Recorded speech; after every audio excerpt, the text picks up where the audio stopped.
Good morning everyone. তোমরা সবাই কেমন আছো? আশা করছি খুব ভালো আছো। আজ হলো গ্যাংটকে আমাদের সেকেন্ড দিন।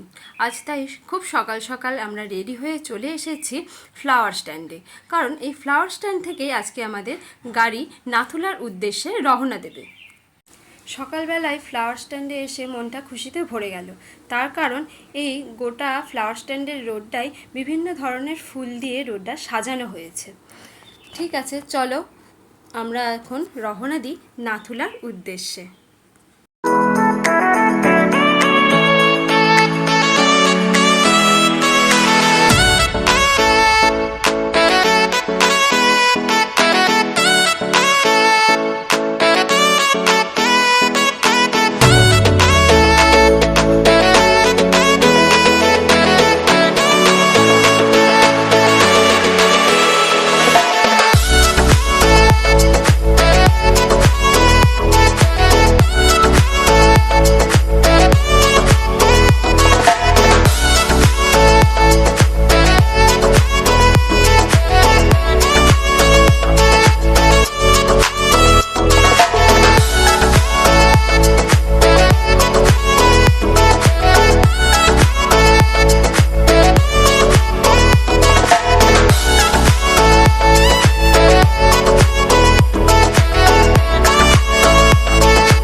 পাহাড়ের এই সৌন্দর্য উপভোগ করতে করতে আমরা চলেছি নাথুলার উদ্দেশ্যে।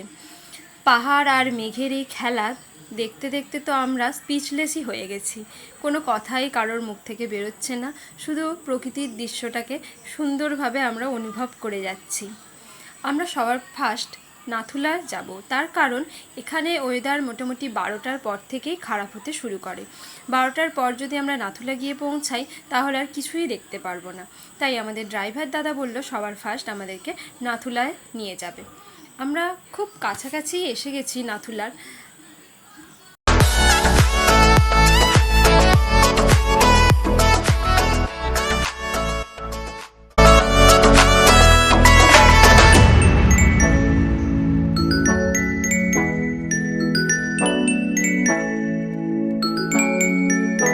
ড্রাইভার দাদাকে তো আমরা অস্থির করছিলাম যে আমরা কখন পৌঁছাবো নাথুলা, এখনও কেন পৌঁছাচ্ছি না।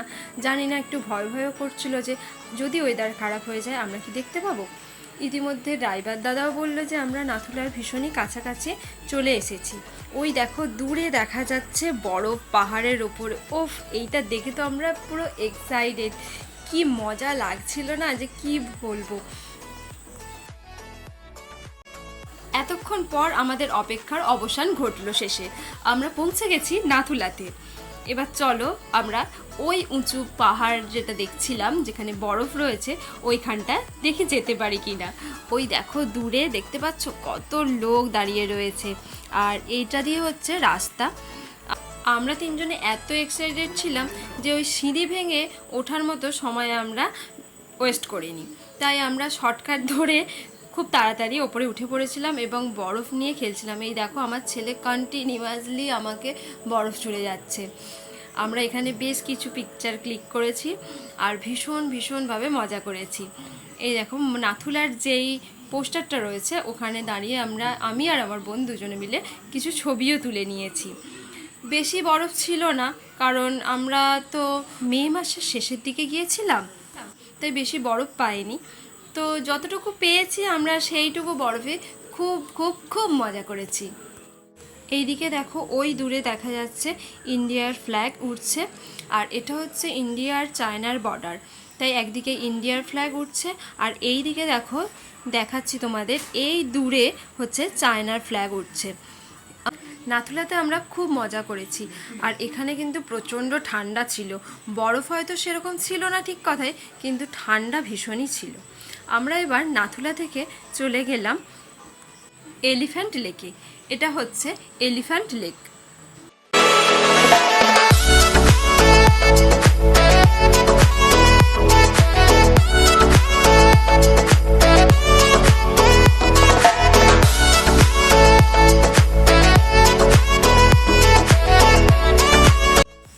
আমরা পাহাড়, ঝর্ণা আর মেঘের খেলা দেখতে দেখতে এগিয়ে যাচ্ছি আমাদের থার্ড গন্তব্যের দিকে।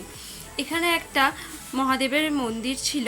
আমরা এখানে আর নেবে টাইম ওয়েস্ট করিনি, তার কারণ ড্রাইভার দাদা বারবার বলছিল যে তাড়াতাড়ি যেতে হবে, এইসব জায়গায় একটু দূর থেকেই দেখে নাও। তার কারণ ওখানে আবার ছাঙ্গু লেক যদি কুয়াশায় ঢাকা পড়ে যায়, ছাঙ্গু লেকের সেই ভিউটা আমরা দেখতেই পাবো না। আমাদের থার্ড গন্তব্যে আমরা পৌঁছেই গেছি। আমরা চলে এসেছি এখন বাবা মন্দিরে। দেখো এখানের ভিউটা জাস্ট অসাধারণ।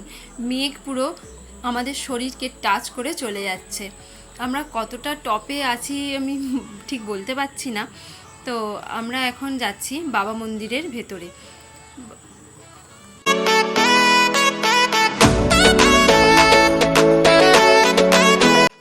আমরা চলেই এসেছি বাবা মন্দিরের ভেতরে। এটা হচ্ছে প্রবেশপথ। ফার্স্ট গেট পেরিয়ে আমরা সেকেন্ড গেট দিয়ে ঢুকলাম। এই পিকচারটা যে দেখতে পাচ্ছ, এনাকে এখানে সবাই বাবা হিসাবে খুব গণ্য করেন। এনার নাম হচ্ছে হরভজন সিং। এনার কাছে একটা খাতা এবং পেন রাখা রয়েছে, যেখানে তুমি তোমার মনের ইচ্ছাগুলো ওখানে লিখে রাখতে পারো। বলছে যে সবাই নাকি সেই মনের ইচ্ছা পূরণ হয়, তাই আমরাও আর বাদ গেলাম না। আমরাও আমাদের মনের ইচ্ছাগুলোকে ওখানে লিখে রেখে এলাম। এটা হচ্ছে ওনার থাকার জায়গা এবং ওনার এখানে মূর্তিটাকে স্থাপন করা হয়েছে।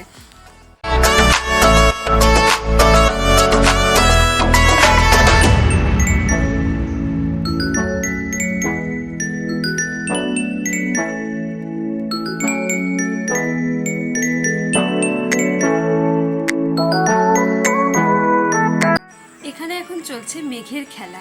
ওই দেখো দূর দিয়ে ভেসে চলেছে মেঘ, আমরা সেই মেঘগুলোকে টাচ করছি। উফ, কি যে এক্সাইটেড লাগছিল আমাদের, কি বলবো।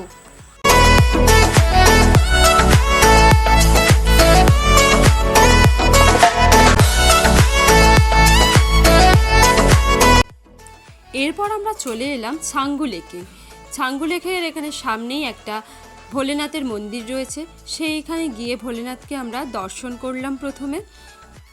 ওখান থেকে বেরিয়ে দেখি সামনে চামড়ি গাইগুলোকে সুন্দরভাবে সাজিয়ে ফটোশ্যুট করা হচ্ছে। অনেকে চামড়ি গায়ের সঙ্গে ফটোশ্যুট করছে। আমরা একটুখানি এগিয়ে গেলাম, এগিয়ে গিয়ে লেকের পাশটায় গেলাম। আর লেকের ওই দিকে দেখছো চারিদিকে রডোডেনড্রন ফুলে ভর্তি রয়েছে। লেকের জলটা খুব সুন্দর ছিল, পুরো কাচের মতো দেখতে লাগছিল। ছাঙ্গু লেক থেকে বেরোনোর কিছুক্ষণ পরেই মুষলধারে বৃষ্টি শুরু হয়েছে।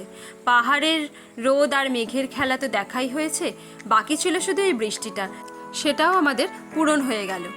সত্যি আমরা নিজেদেরকে একটু লাকিও মনে করছিলাম, তার কারণ ড্রাইভার দাদা প্রথম থেকেই আমাদেরকে বলছিল যে 12টার পর থেকে এখানের ওয়েদার ভীষণভাবে খারাপ হতে শুরু করে। সেটা আমরা নিজের চোখে পরিষ্কারভাবে দেখতে পেলাম। বৃষ্টিতে পাহাড়ের সৌন্দর্য একটা আলাদা রকম।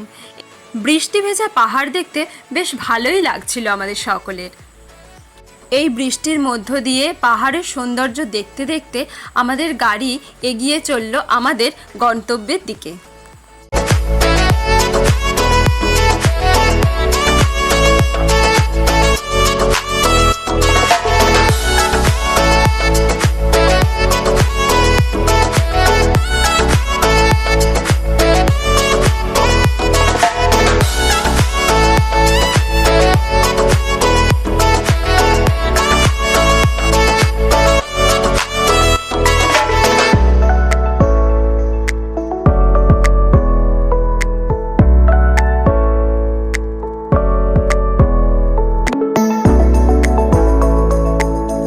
পাহাড়ের এই ঠান্ডা আর বৃষ্টির মধ্যে আমাদের মনটা একটু কফি কফি করছিল বা গরম কিছু খাবার, তাই আমরা একটু মধ্যিখানে ব্রেক নিয়ে কিছু খেয়েও নিয়েছিলাম। তার কিছুক্ষণ পরে আমরা যেতে যেতে দেখলাম যে আকাশ পুরো পরিষ্কার হয়ে গেছে এবং হালকা হালকা রোদের দেখাও মিলে গেছে। পাহাড়ের এই সৌন্দর্য আর রোদ মেঘ আর বৃষ্টির খেলা দেখতে দেখতে আমরা পৌঁছে গেলাম গ্যাংটকে। আজকে আমাদের সেকেন্ড দিন ছিল। আজকের ঘোরাটা ভীষণই ভালো হয়েছে। আমরা যাব লাচুংয়ের উদ্দেশ্যে। লাচুংয়ে গিয়ে কেমন মজা করলাম, কেমন বেড়ালাম, সেটা দেখতে হলে সঙ্গে থাকতে হবে। আজকের মতো টাটা, আবার আসবো কালকে। আমার ভিডিও ভালো লাগলে সঙ্গে থেকো আমার। দেখা হচ্ছে নেক্সট ব্লগে। আজকের মতো টাটা।